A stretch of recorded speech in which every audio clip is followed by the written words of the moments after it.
right, good morning, everybody. Today is Thursday, February 12th, 2015, and this is Before the First Cup with Jules here on UCY.TV. Happy Thursday, everybody. It is partially sunny. I guess it was sunny. It's not too much now. Partly cloudy, but there's a dose of 22 degrees and light snow going on right now, so much better than it's going to be. I saw that we'll be lucky to even get above zero this weekend. I don't know if I believe that, but that's what they're saying. How is this even possible? I am so sick of winter. All right, today we are not going to dawdle or dilly-dally. Today we are going to continue where we left off. This is Jules' School on Nanotech for the last, I believe this is 4 weeks already. I hope you guys don't get tired of the subject. I know I don't, as you can obviously tell. This is something that once I get started, I can't stop, because as I dig more and more, the crazier it gets. Remember yesterday we talked about that NYU researcher that had a little nanobot they're calling a nanowalker. It's a two-legged walking object. And I don't think we ever really found out what the nanowalker is supposed to do. But I did some research into the nanowalker after the show yesterday, and it appears that they've been messing with creating that nanowalker since at least 1999. So it really is kind of a horrifying thought to think here in 2015 how much further they could possibly be.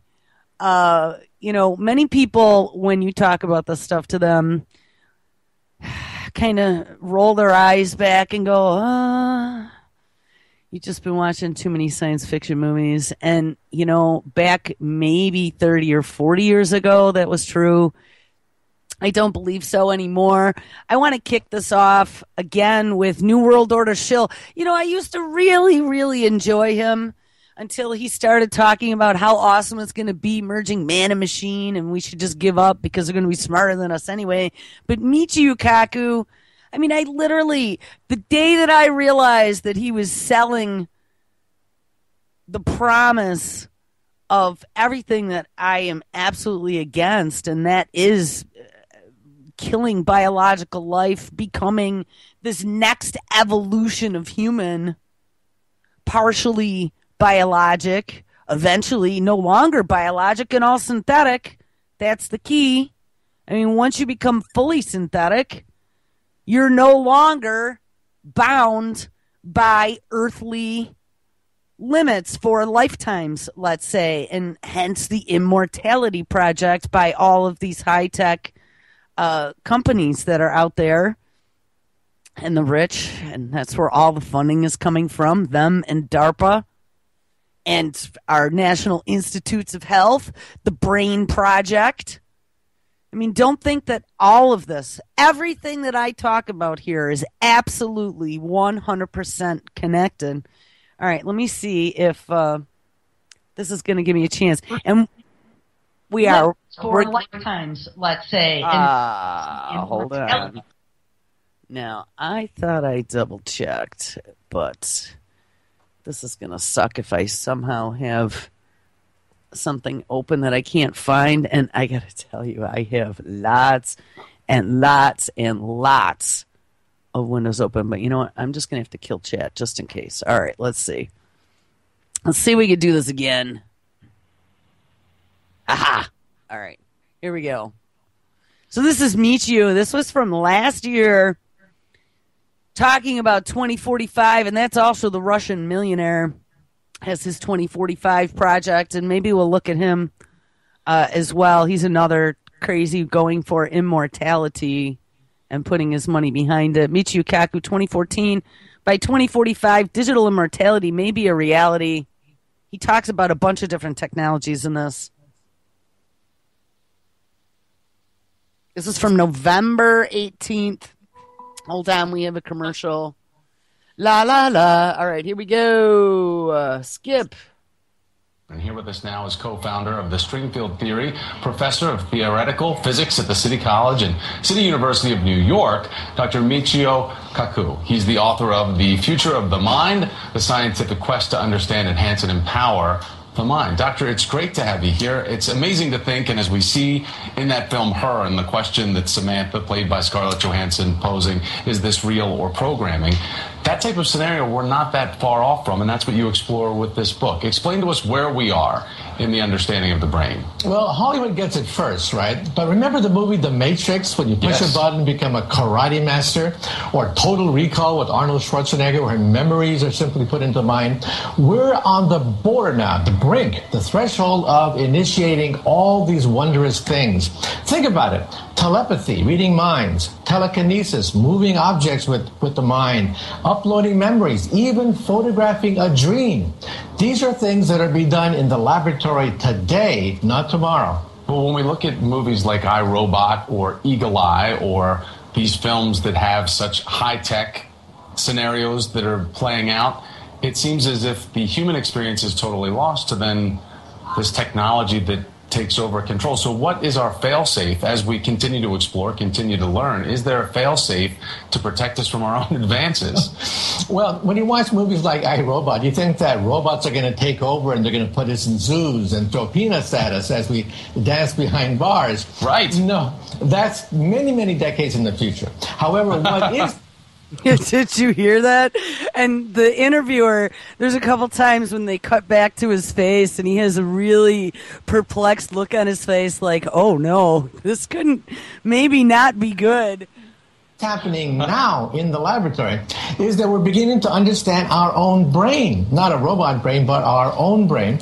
We're beginning to understand how memories are formed, why we have super geniuses who can do fantastic mathematical calculations in their head, and photographing your thoughts and using your thoughts to energize machines so that the mind is not going to be replaced. The mind will be interfacing with machines, controlling machines mentally. So for generations, we have probably... And we actually looked at some of that with the cognitive computing. There was also cognitive, I'm trying to remember what it's called. SLC Mike had sent us a couple videos on that where they were doing a lecture, and it was pretty interesting. But they're literally, not too far here coming in the future, and I think Google Glass was like the first step of that. By the way, Google Glass has been discontinued. Is a literal interface from your brain into the computer, so you can have your contact lenses, you can blink an eye. And, there's a lot of that mind control stuff already coming out with the keyboards and mice that you can put that little device right over the top of your head and use brain waves to control things. Known more about the moon or Mars than we have known about the brain. So as you skim through this incredibly important and really interesting book, what's going to happen? What's the impact of all of this research, all of this study on things like Asperger's or Alzheimer's or cognitive issues that perhaps people are born with, brain-related cognitive issues? What happens? President Barack Obama and the European Union have pledged over $1 billion, that's billion with a B, not an M, $1 billion on the next big thing after the Human Genome Project, and that is the Brain Initiative.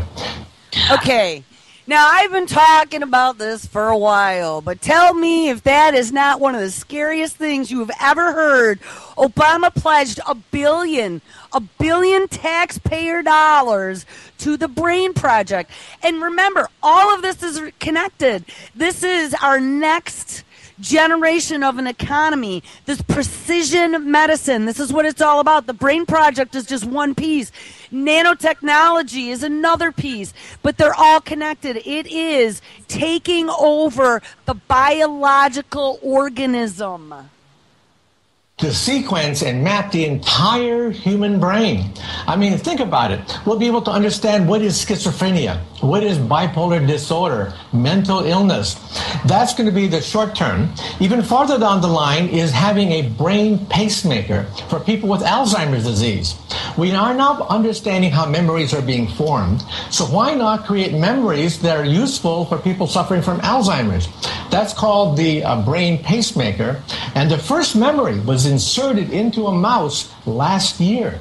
That's how path-breaking and how fast this is moving. And think about this. If we have a memory stored on a disk with all your neural networks on it, and it will live after you die, meaning that just like in her, perhaps some of you will live forever.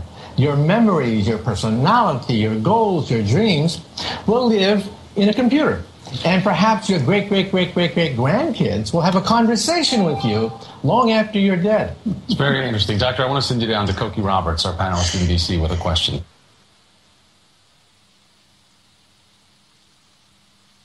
I don't know what happened to Cokie. Oh, no, Cokie. I don't know, the video's sitting here spinning now. Well, that's okay. We don't have to listen to any more of this unless it comes back. But let me hit that echo.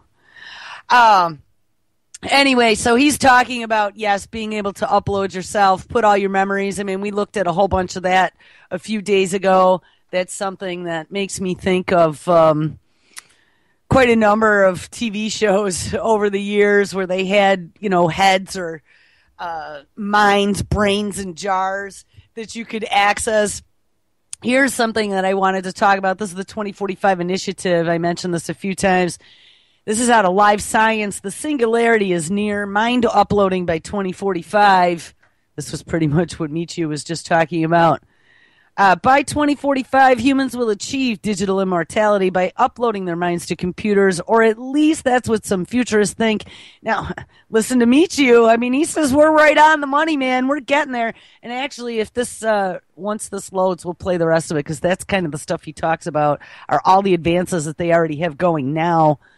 This notion has formed the basis for the Global Future 2045 International Congress, a futuristic conference held in June.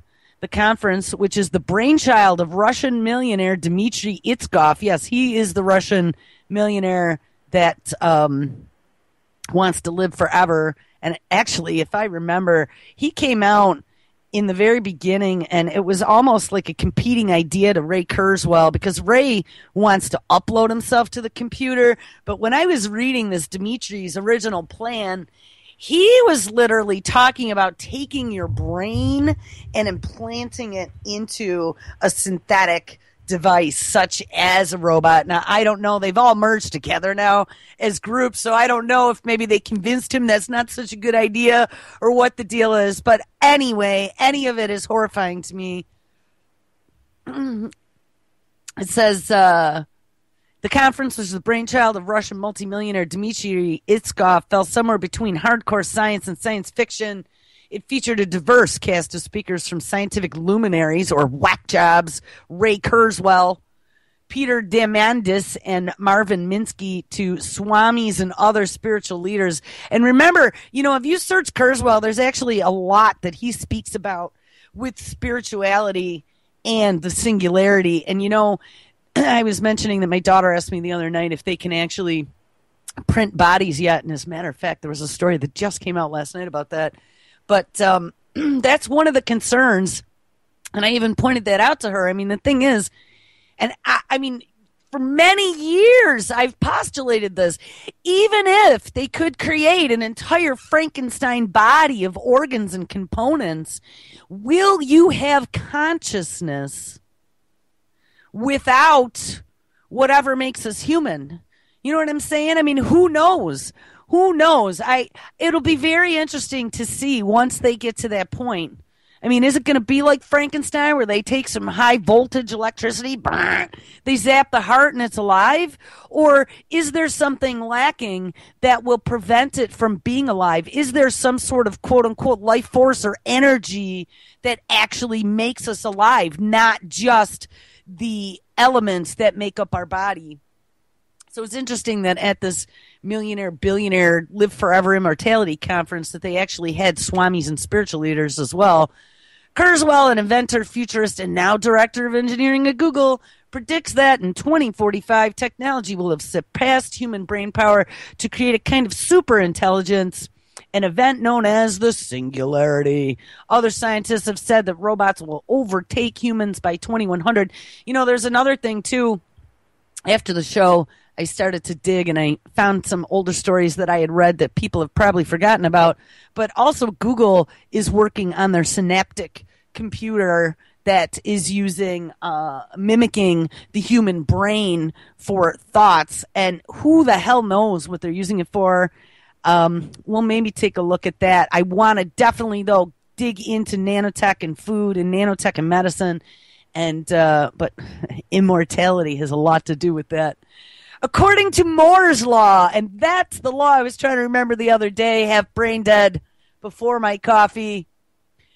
Computing power doubles approximately every 2 years. Several technologies are undergoing similar exponential advances, from genetic sequencing to 3D printing. Ding, ding, ding, ding, ding.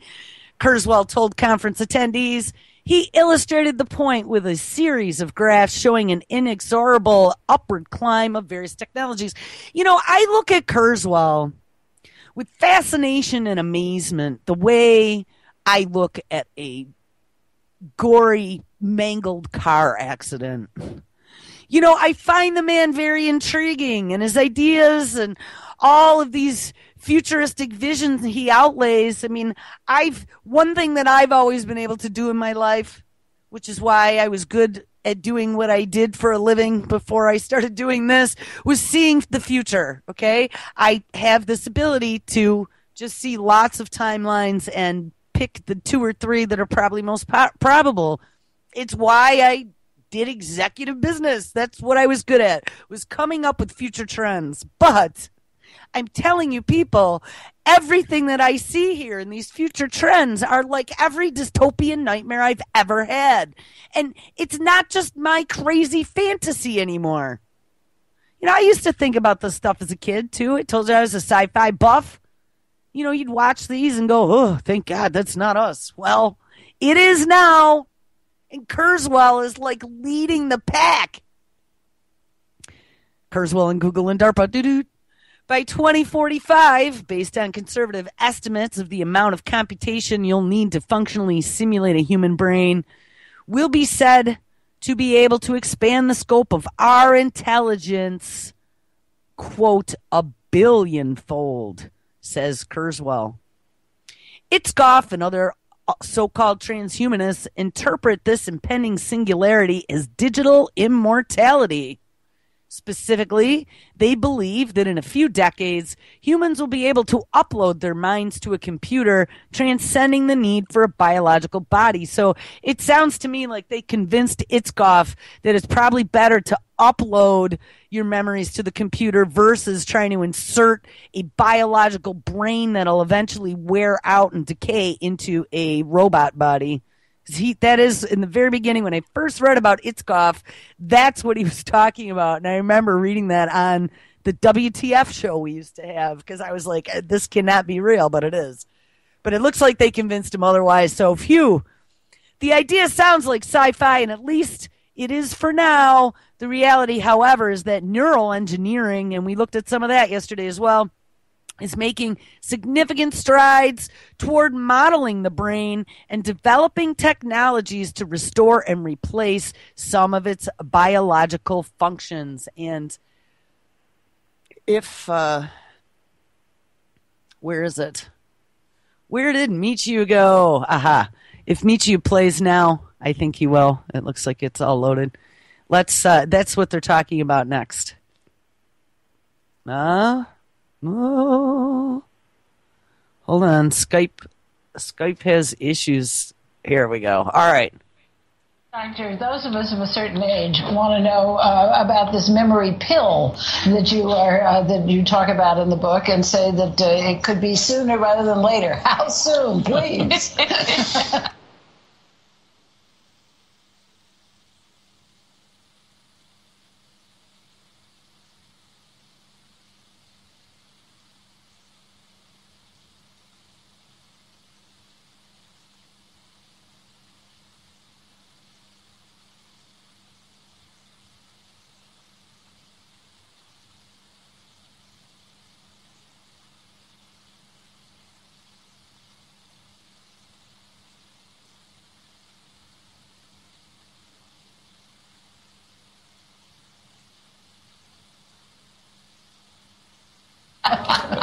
First of all, we are creating forgetful pills now, not tomorrow, right now, for people with traumatic experiences like wartime injuries.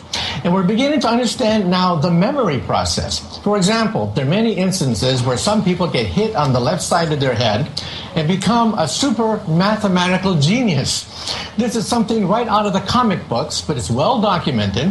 And after this program, for God's sake, do not hit yourself on the left side of your head. You're going to have barnacle clock pain. Trying to become a super genius after the show is over. Well, what about seizures? People suffer epileptic seizures, brain seizures. What's that in the study about that? For example, people with Parkinson's who shake uncontrollably, you can actually see that there's a part of the brain in a brain scan that's overactive, that lights up. We can put a probe directly into that part of the brain and nullify it, quiet that part of the brain. Now? Now. This is today. This is one of the standard ways of treating Parkinson's disease.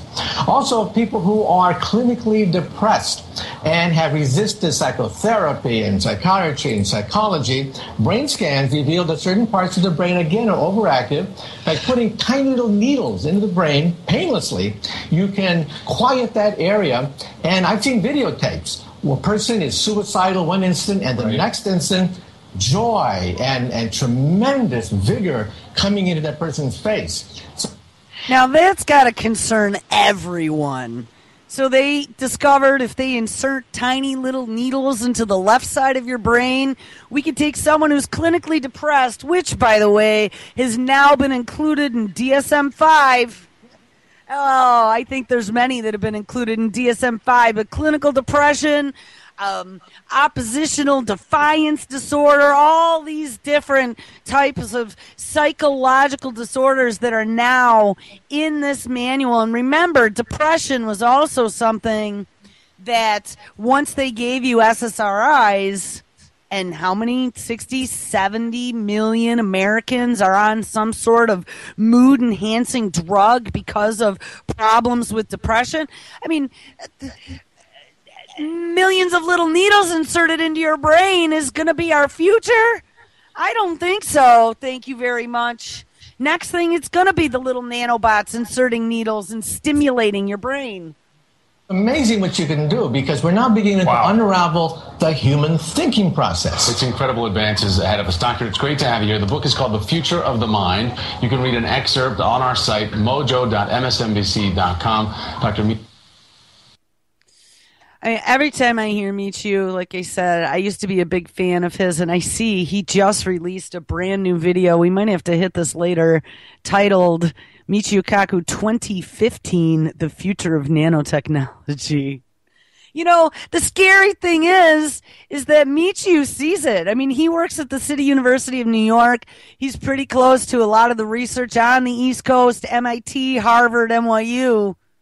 You know, the dude is a world-renowned physicist and futurist, so you better believe he knows what's going on. The sad fact of the matter is he's writing books about it, and he's cashing in, cha-ching, on all of his books talking about this dystopian future, but he's trying to convince us that's a good thing. Every time I've seen him on a science show in the last year plus, well, since Fukushima, since the show that he came out, and he might have been on CNN at that time, when they asked him what he thought about Fukushima, and he said that we were a roller coaster going down a curvy road without brakes, holding on by our fingernails. And after that, Michio shut up. He disappeared for about a year. You didn't see anything else out of him. And the next thing you know, he comes out and all he's talking is New World Order shill. You know, so he disappoints me greatly. But anyway, so getting back to this 2045 project, which is pretty much what all of this encompasses. So they already have cures for Alzheimer's that they're working on, this happy little pill. Of course, your biopharma industry, precision medicine, they're all going to make all kinds of money on augmenting us. That's what it was called, augmented reality, Mr. SLC. They want to be able to insert things. Did you hear him saying that it'll be like the Matrix where we could just plug our brains in? I mean, at some point, I see how that's very possible, especially if our brains are all connected in some sort of hive capacity for a biological supercomputer. And at some point, technology is going to overtake us, according to Kurzweil, 2045.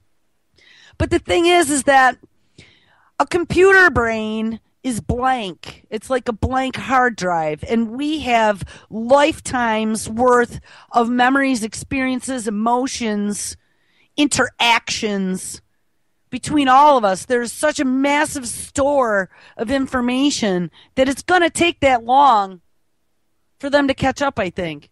But once they are able to mimic humans completely, there isn't going to be much else needed unless they use us to generate energy. I had a friend who had a theory about that years ago, and there have been some technologies now that have come out in the last few years that lead me to believe that maybe we will be batteries at some point.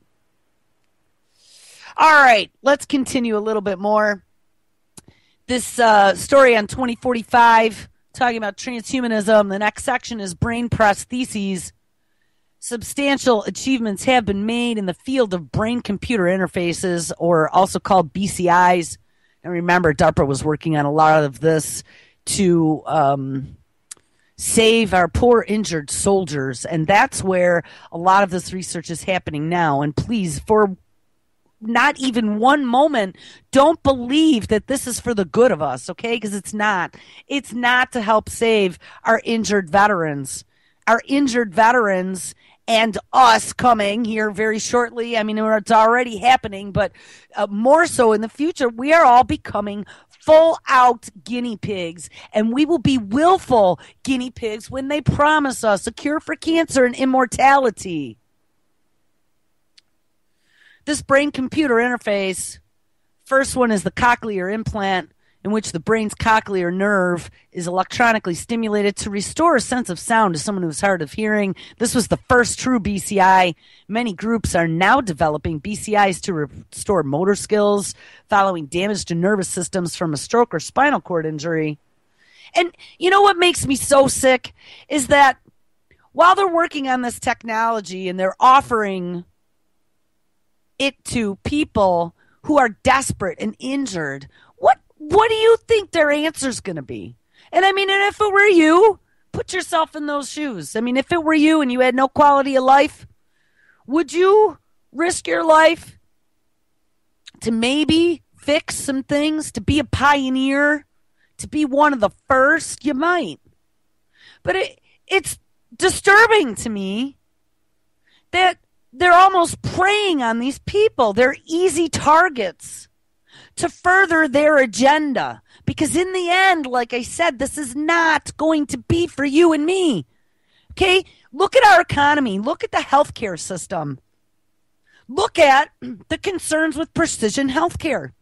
It's the promise to help fix us all, to make us immortal so we never get sick, to customize treatments for everyone's individual genetic defects. But it's going to cost you $300,000 a treatment. I mean, that's unsustainable.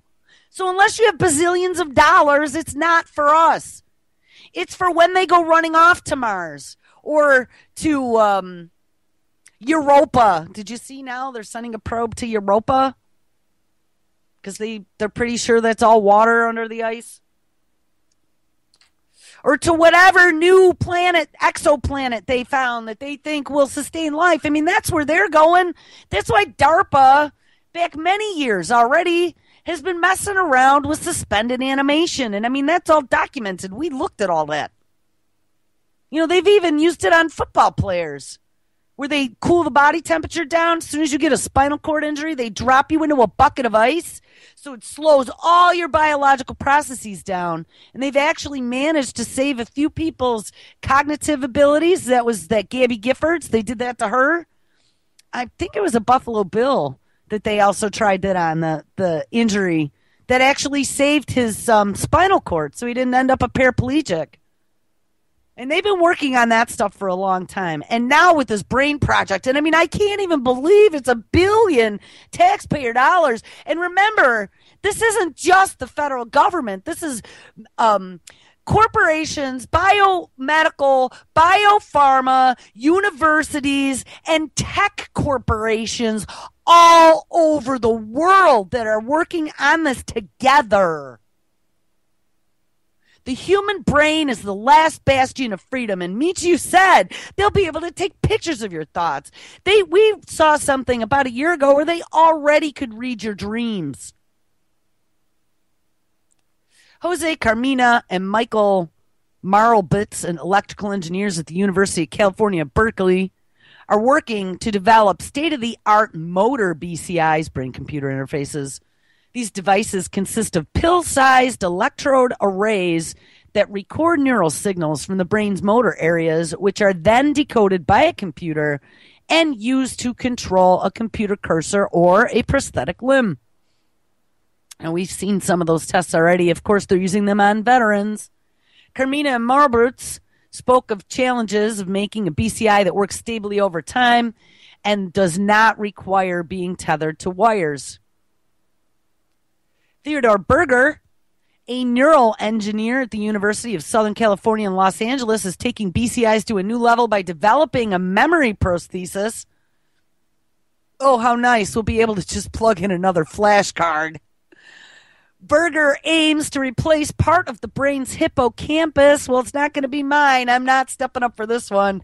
The region that converts short-term memories into long-term ones with a BCI. The device records the electrical activity that encodes a simple short-term memory, such as pressing a button, and converts it to a digital signal. That signal is passed into a computer where it is mathematically transformed and then fed back into the brain where it gets sealed in as a long-term memory. He has successfully tested this device on rats and monkeys, and he is now working with human patients. Next section, mind uploading. The conference took a surreal turn when Martine Rothblatt, a lawyer, author, and entrepreneur, and CEO of a biotech company, United Therapeutics Corp., took the stage. Even the title of Rothblatt's talk was provocative. Quote, "The purpose of biotechnology is to end death," unquote. Rothblatt introduced the concepts of mind clones, digital versions of humans that can live forever. She described how mind clones are created from a mind file, a sort of online repository of our personalities, which she argues humans already have in the form of Facebook, for example. This mind file will be run on mindware, a kind of software for consciousness. She says the first company that develops mindware will have as much success as thousands of Googles. But would such a mind clone be alive? Rothblatt thinks so. She cited one definition of life as a self-replicating code that maintains itself against disorder. Well, then, under that definition, I'm going to say self-replicating nanobots that we've been hearing about over the last couple weeks would be considered alive. Some critics have shunned what Rothblatt called spooky Catharsian dualism, arguing that the mind must be embedded in biology. On the contrary, software and hardware are as good as wetware or biological materials, she argued. Rothblatt went on to discuss the implications of creating mind clones. Continuity of the self is one issue because your persona would no longer inhabit just a biological body. Then there are mind clone civil rights, which would be the cause célèbre for the 21st century, Rothblatt said. Even mind clone procreation, what? And reanimation after death were mentioned. Ah! That's me running away screaming. The quantum world, this is the last section, in parallel with the talk of brain technologies and mind uploading, much was said about the nature of consciousness in the universe. Physicist Roger Penrose of the University of Oxford and others disagree with the interpretation of the brain as a mere computer. Penrose argued that consciousness is a quantum mechanical phenomenon. And mind you, once you get into the nano realm, Laws of physics in this realm do not exist. We're actually stepping into the quantum realm. That's why quantum computing is so important.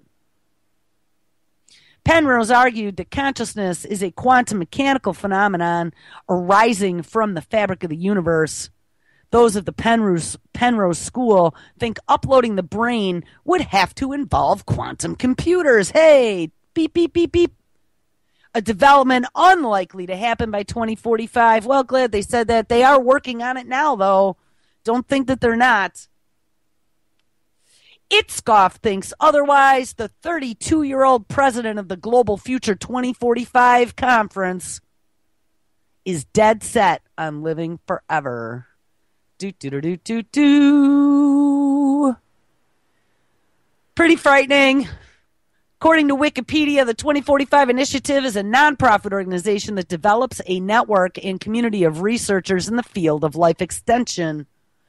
It was founded by Russian entrepreneur Dmitry Itzkoff in February 2011 with the participation of Russian specialists in the field of neural interfaces, robotics, artificial organs, and systems.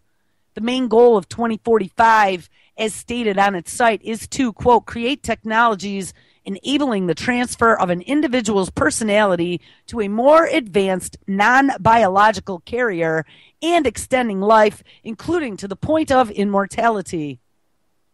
We devote particular attention to enabling the fullest possible dialogue between the world's major spiritual traditions, science, and society.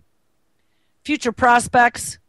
The 2045 Initiative has a roadmap for developing cybernetic immortality. The initiative has the goal for an avatar controlled by a brain-computer interface to be developed. This is what I was telling you guys. This was his original plan. To be developed between 2015 and 2020. And then between 2020 and 2025, creating an autonomous life support system for the human brain linked to a robot. Between 2030 and 2035, creating a computer model of the brain and the human consciousness with which means to transfer into an artificial carrier. And then by 2045, to create a new era for humanity with bodies far exceeding ordinary humans. So, guys, that's what it was about. That RT clip about human DNA and humans being so different in the next 30 years. Do you realize that is only 30 years from now? 30 years from now, I'm going to be an old lady. But hopefully I'll still be alive. But I don't know if... Do we really want to be uploaded?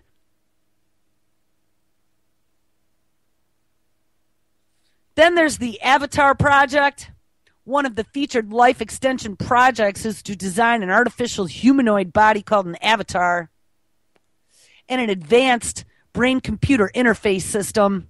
On the biological side, a life support system will be developed for hosting a human brain inside the avatar and maintaining it alive and functional. That was Dimitri's vision. A later phase of the project will research into the creation of an artificial brain into which the original individual consciousness may be transferred. There are 4 avatars. Avatar A is a robotic copy of a human body remotely capable of interpreting commands directly from the mind and sending information back to the mind in a form that can be interpreted via the brain-computer interface. It is estimated to be popularized in or before 2020. Avatar B, an avatar, and remember, they're probably going to perfect these technologies on brain-injured soldiers. Mark my words. Avatar B, an avatar in which the human brain is transplanted at the end of one's life. Avatar B has an autonomous system providing life support for the brain and allowing an interaction with the environment, possibly mounted into an existing Avatar A chassis. Oh my God. Deadline of this phase is the year 2025. That is 10 years from now. Avatar C, an avatar with an artificial brain in which a human personality is transferred to and emulated in at the end of one's life. The first successful attempt to upload one's personality to a computer is estimated to happen around 2035. And then Avatar D is a hologram-like avatar. It is the ultimate goal of this project, but is optional since biological diseases are prevented in the previous phase, assuming either the upload is involuntary or that all humans choose to upload, and it is far away from the current technological achievements and our understanding on physics. But remember, the brand new Windows 10, I was just talking about this yesterday, one of the founders, now of course we all know about Bill Gates being a globalist. I'm sure that he's involved in a lot of different things on the back end. I mean, he's working on the whole eugenics plan. But Paul Allen, I believe, who is another founder of Microsoft, also has an immortality project up in Seattle.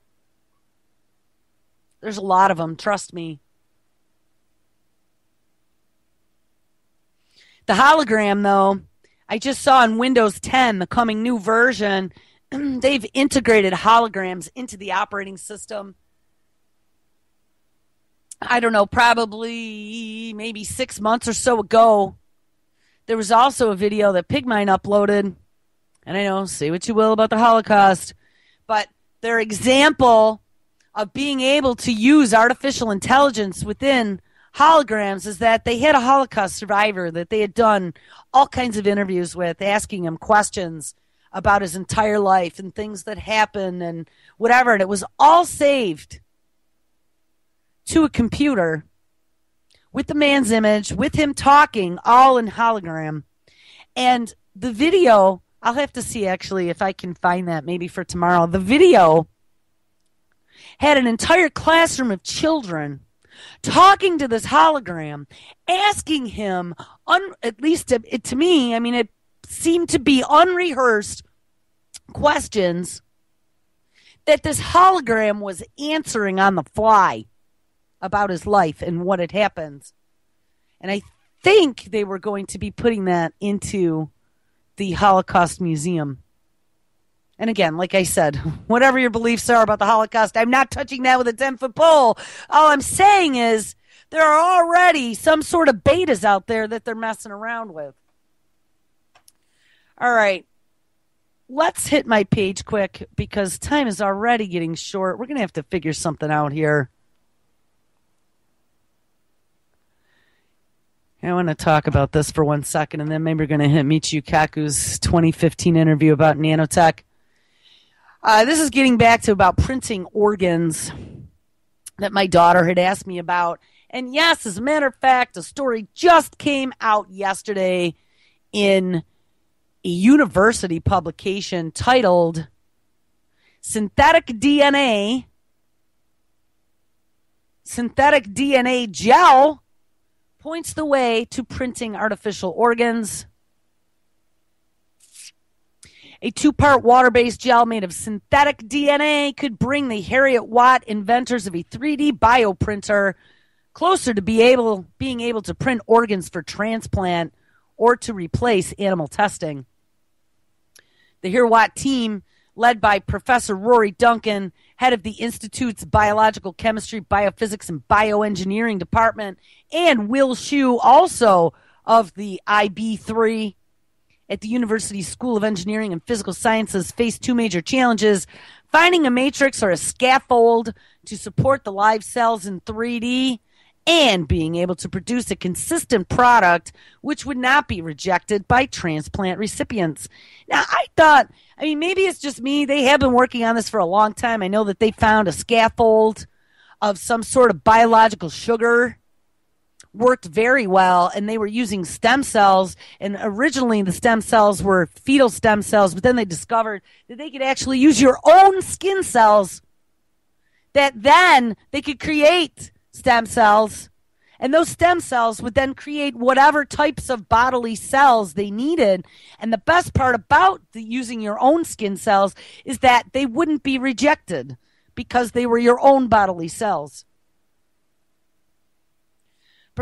I'm sure, though, it's not that easy. I mean, I'm making it sound easy, and reading an article about it is a lot different than doing it. I'm just saying this has actually been going on for quite a while, but it looks like they're getting quite a bit closer.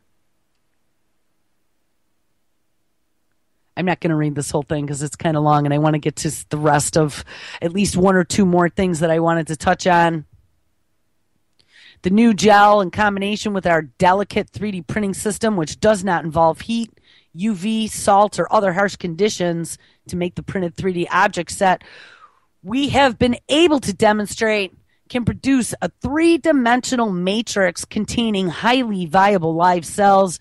Most importantly, working with the wider team led by Professor Duncan, we have also run specialized imaging tests to prove that the cells we used remained alive and functional at a subcellular level after this process was complete. Now, to me, if they could literally print organs for transplant, how awesome would that be? They wouldn't have to be killing animals or taking them out of dead people. But again, this makes us gods, guys. I don't know if the human race is morally capable of being gods. Literally, we are able to create life. And with all the good comes 10,000 times the evil that's out there and the misuse that can happen with these technologies. All right, let's kick this last clip because I really want to hear what Michiu has to say in 2015 about nanotech. And I'm going to start it off right there tomorrow. I promise. Hold the phone. Skype is trying to connect. I don't know what this new incredibly irritating issue is. Okay, here we go. The future of nanotechnology according to New World Order. Shill, Michiu Kaku. Short term, we have to realize that if robots become more sophisticated, more intelligent, there is a chance that they could become very, very superior to us, in which case we should think about merging with them. Oh, well, I guess. See, these people lied because that's one from 2014. I played this for us already a couple days ago. They're titling that this is 2015. So good. All right. Well, let's get back then to one or two other things that we wanted to talk about. Google has launched their immortality project. I mentioned that. We listened to a clip from Eric Schmidt, the CEO of Google. It is called Calico. Sounds as if the folks at Google are doing a search of their own for immortality. Google announced it was forming a new subsidiary company known as Calico that will focus on health and well-being, in particular challenges of aging and associated diseases. I am actually thinking that Calico is probably a part of the Google Life and Health Sciences project. So read up on Calico. Here also, something else that we're going to need to look at is DARPA's Living Foundry project. That's something that we talked about many times, but we never dug into, and that is the actual engineering of synthetic biology as if it were just programming language. I had mentioned yesterday DARPA having bodily systems all on individual chips and connected to a computer now. They're using it to test drugs. And I actually found that post. This was from December of 2013. DARPA Microphysiological Systems. DARPA seeks in vitro platforms comprised of human tissue constructs that will accurately assess efficiency, toxicity, and pharmacokinetics in a way that is relevant to humans and suitable for regulatory review. Hold on, we're going to pop to that page. The page I requested is not found on DARPA any longer, which is nice. But here, Basics, Materials, and Biological Sciences, I'm sure that's where it's filed under. The Defense Science Office. You know, there's also at DARPA a biological technology office now called the BTO. Broad agency announcement. This was May 1st of 2014. The Biological Technology Division out of DARPA. The mission of the BTO is to foster, demonstrate, and transition breakthrough fundamental research discoveries and applications that integrate biology, engineering, computer science, mathematics, and the physical science to expand the national security toolkit. BTO's investment portfolio goes far beyond life science applications in medicine to include areas of research such as human-to-machine interfaces, microbes as production platforms, and deep exploration of impact of evolving ecologies and environments on U.S. readiness and capabilities. The BTO's programs operate across a wide range of scales, from individual cells to warfighter to global ecosystems. BTO responds to the urgent and long-term needs of the Department of Defense and addresses national security priorities. This is the dark side, people. And this is who's going to control these technologies. Not the doctors that are trying to build a liver to transplant in some child. The overarching goal is to develop, demonstrate, and transition biological-based technologies as a part of the toolkit available for DARPA stakeholders.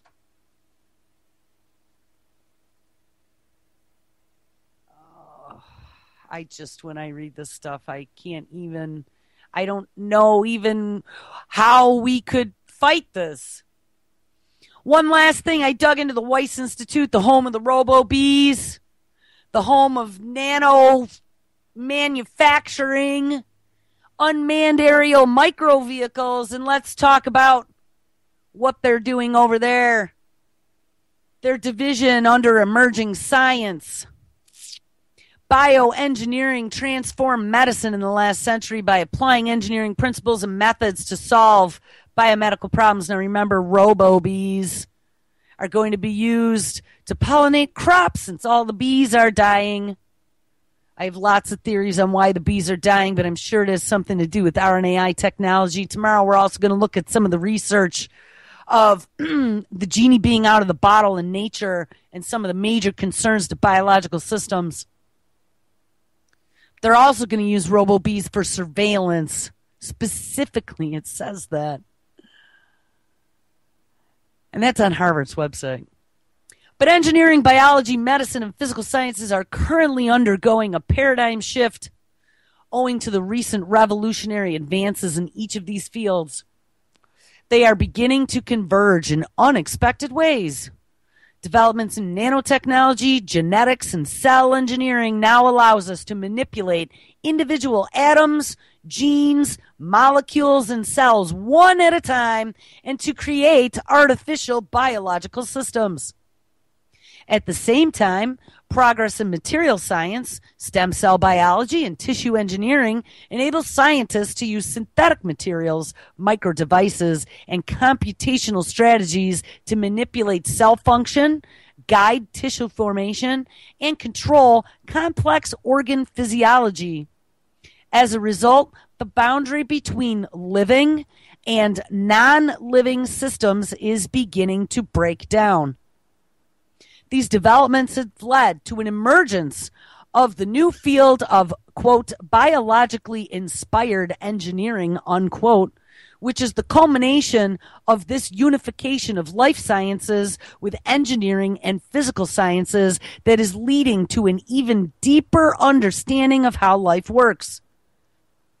biologically inspired engineering applies biological principles to develop new engineering solutions for medicine, as well as for non-medical fields never before touched by the biology revolution.